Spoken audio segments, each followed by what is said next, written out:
Hola, ¿qué tal? Bienvenue sur Escuchas las Palabras, l'émission qui décortique les chansons de vos chanteurs latinos préférés. Aujourd'hui, nous allons parler du Montuno. Cette vidéo fait suite à la précédente vidéo sur la musicalité qui introduisait les concepts de guilla et de coro. Si vous ne l'avez pas déjà vue, je vous la mets dans les fiches, en haut à droite. N'hésitez pas à la consulter, puis de revenir ensuite ici pour voir la suite. Le terme Montuno a plusieurs sens, tous relatifs à la musique cubaine. Tout comme pour la guilla et le coro, j'utiliserai ce terme pour désigner une partie de la salsa. C'est la partie la plus énergique et dansante d'une salsa. Et la première structure qui correspond à cette description est le refrain. Le refrain est un groupe de phrases qui se répètent à plusieurs reprises dans une chanson. Il se veut dynamique, énergie, dansant, et pour cela il se voit accompagné de beaucoup plus d'instruments en comparaison avec el coro. C'est en raison de ce dynamisme que j'inclus le refrain dans El Montuno. Tout comme pour el coro, le refrain est composé généralement de 8 cycles, répartis en 2 groupes de 4. Voici le premier groupe d'un refrain.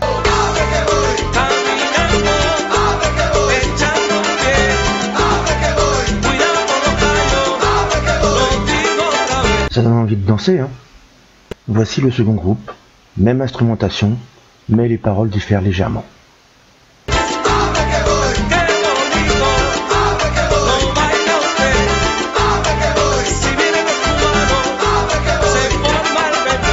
Un instrument de musique ressort bien de ce refrain.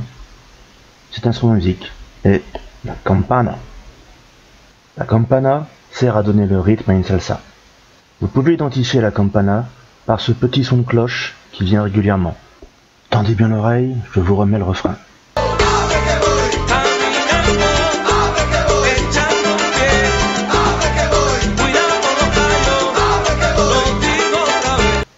On l'entendra 4 fois pour les temps 1, 3, 5, 7. Et quand vous serez habitué à repérer ce son, vous pourrez alors vous raccrocher dessus pour repérer le 1 si vous l'avez perdu ou si vous ne l'avez pas encore trouvé. Si le refrain peut durer 8 cycles, comme dans Unbreakable, il peut parfois durer plus longtemps et durer 16 cycles. Et également 12 cycles dans certaines chansons. Mais là, 12 cycles, c'est un chiffre un petit peu bâtard, entre 8 et 16. Donc l'artiste utilisera une astuce pour combler ce manque en rajoutant 4 cycles. C'est exactement ce qui se passe dans la chanson Me Quedo Contigo de Leoni Torres. Voici la première partie du refrain. Dame tu amor esta noche, que yo me quedo contigo, seré tu amante y tu Dios, seré tu pan y tu vino. Voici la seconde partie du refrain. Y si tú quieres yo soy el que te da su bandera, el que te cura el dolor, el que te da lo que quieras. Et voici la troisième partie du refrain. Je l'inclus dans le refrain car ça se répétera par la suite dans la chanson. El que te sueña y te espera, el que te da lo que quieras. Alors, quelle astuce utilise-t-il? Il va remettre la seconde partie de la guilla afin, entre guillemets, d'équilibrer sa chanson.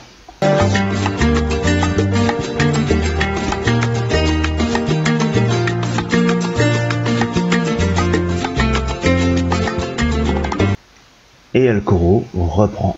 Alors, comment danser sur le refrain?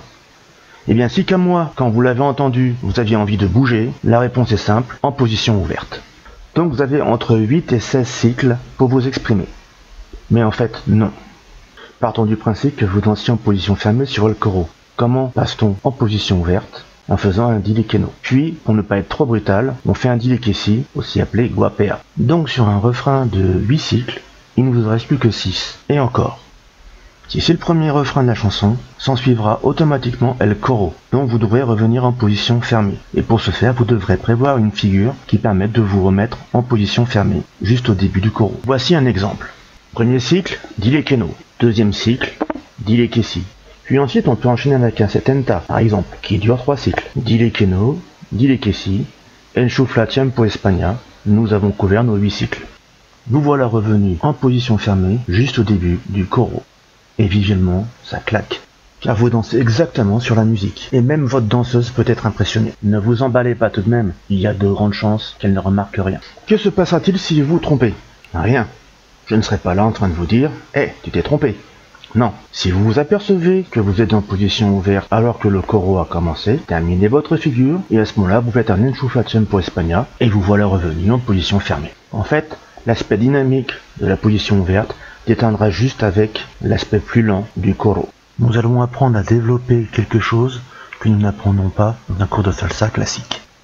À savoir, l'écoute. Ne croyez pas qu'à la suite de la visualisation de toutes les vidéos que je vous propose de faire sur la musicalité, vous allez devenir un crack sur la pièce de danse. Ça va prendre du temps, vous allez devoir entraîner votre oreille à la musique et surtout à reconnaître les différentes parties sur lesquelles vous dansez. Sachez néanmoins que toutes les indications sont dans la chanson, il suffit juste de l'écouter. Et c'est ce que nous faisons en prenant connaissance de la guilla, du coro et du montuno, et c'est loin d'être fini. Comment savoir, quand on est en position fermée, à quel moment passer en position ouverte? Nous savons désormais que le coro dure 8 cycles, donc on pourrait tout simplement compter les cycles et faire un dielquino au bon moment.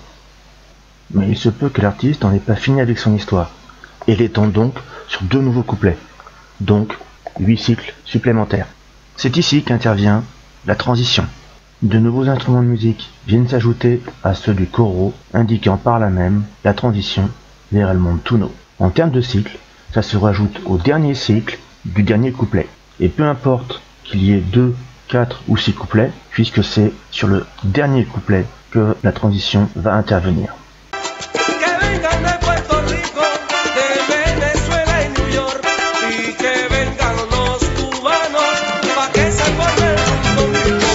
Sur le dernier cycle, on entend une campana, et la campana, on en a parlé ici même pour el montuno. La transition nous indique donc ici que l'on passe du coro au montuno. Donc il vous suffit d'écouter la musique pour savoir comment danser.